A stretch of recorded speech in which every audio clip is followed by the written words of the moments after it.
Un fiore per poterla ricordare e pregare per lei hanno ripercorso i suoi passi i genitori di Annabella Martinelli, che con altri familiari sono andati nel bosco dove è stata trovata senza vita, impiccata a un albero e dove restano i segni di quel che è stato.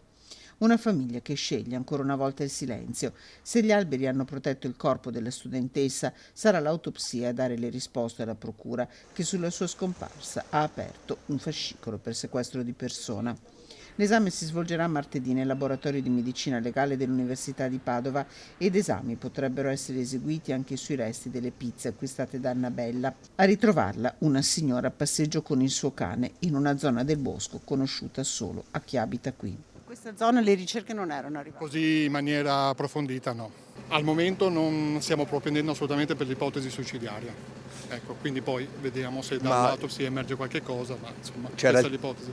Questa è una zona che è al di fuori di un sentiero battuto tradizionale. Non è assolutamente un sentiero, è la cresta di una piccola collina qua sopra, e una zona che non è neanche una zona di passaggio, cioè uno deve andarci per forza. Secondo quanto emerso sinora, Annabella Martinelli sarebbe morta proprio in quella gelida notte tra il 6 e il 7 gennaio, la più fredda dell'inverno, con il termometro a -8. Aveva lasciato la casa di Padova, vado da un'amica, aveva detto alla famiglia. Da Padova aveva raggiunto sulla sua bici viola i colli, comprate 2 pizze Servazzano dentro, a Tre Ponti di Teolo aveva acquistato 2 bibite. Poco dopo le 23 l'incontro con una studentessa che aveva provato ad aiutarla, l'ultima a vederla in vita. Poi solo ipotesi.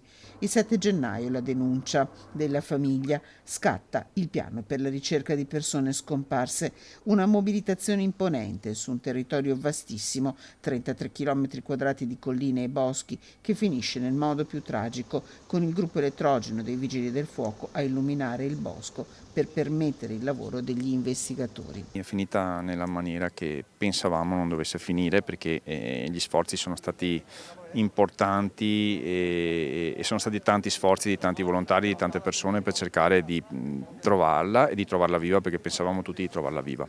Siamo vicini alla famiglia e tutta la comunità è vicina alla famiglia e siamo un po' affranti tutti. Il giorno dei funerali di Annabella Martinelli a Teolo sarà lutto cittadino. Accanto alla studentessa il suo cellulare, lo zainetto rosso, dentro anche alcuni biglietti e un blocco con dei disegni che racconterebbero la sua volontà. Le domande restano aperte e affollano la mente di tutti. Affranti, i boschi di Teolo racchiudono il dolore più grande, quello di una famiglia inimmaginabile, quello degli amici, quello di un'intera comunità. Un dolore che adesso va rispettato nel silenzio.